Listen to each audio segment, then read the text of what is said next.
favorite dishes to make are enchiladas. This particular dish comes from the city my parents are born, San Juan de Guadalupe, Durango. I grew up eating these enchiladas, and now my kids love the cheese enchiladas. I make it for them on a weekly basis.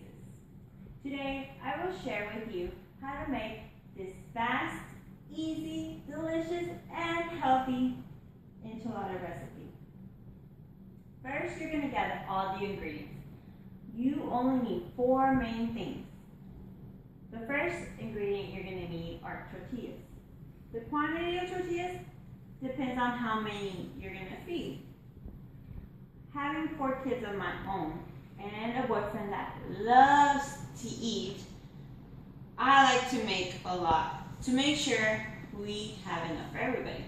So I say 30. Whole wheat tortillas are healthy for you, so it says on the website nauticus.org. The second items are chili red peppers, and if you're making 30 enchiladas, you will need approximately 6 chili peppers. The third item is cheese. Again, if you're making 30 enchiladas, you will need a whole bar of cheese. I like to use Monterey cheese because it melts in your mouth when it's nice and hot. Cheese is an excellent source of calcium according to foodinsight.org. Take in mind, you can use the type of cheese you prefer. The fourth and final item is oil. Oil is not part of the food pyramid. Make the most of your fat come from sources from fish, nuts, and vegetable oil. That is why I use olive oil. So it says on nauticus.org. You can also use optional spices. I always use a teaspoon of salt, a pinch of pepper, a teaspoon of garlic powder, and a teaspoon of onion powder. Now you are ready for the second step. You have to prepare and cook all the ingredients. First, you prepare the chili peppers. You are going to take the seeds out and rinse the chili peppers. Then you're going to blend the chili peppers in with the spices and water. Finally, you're going to saute the chili sauce until it comes to a boil. You want to make sure it boils good. If not, it can upset your stomach the next day. Next, you're going to cook the tortillas.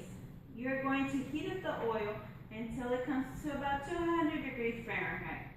Now you are ready to dip the tortillas into the oil. The one thing you don't want to do is let the tortilla get hot. So you kind of just dip the tortilla one side, turn it around, and dip it the other side. Now that you've cooked everything, you are ready to continue for the final part of the process. The third step is to put everything together. You are going to dip the oil-covered tortilla in the chili sauce. If you are not the type to get your hands dirty, then don't worry. Just grab a spoon, grab some chili sauce, and spread the sauce on the tortilla. Make sure you get both sides though. Once the sauce is on the tortillas, you can now grab the shredded cheese and slightly pour it on top of the tortillas. I like to use 1/4 cup of cheese on each tortilla. I say the more cheese, the better. Now you can roll the tortilla with the cheese to make it look like this.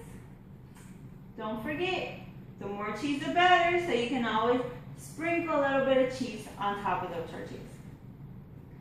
Now I hope you took notes, but if you didn't, allow me to briefly go over the recipe one more time. In general, the steps are smooth sailing. First, you're going to gather the tortillas, the olive oil, the cheese, and the red chili, and the spices. Second, you're going to prepare and cook the ingredients. Last but not least, you're going to put them all together. You can always serve this delicious plate with a side of rice and beans, If not, you can eat them by themselves. I hope you will enjoy your enchiladas as much as my kids and I enjoy them.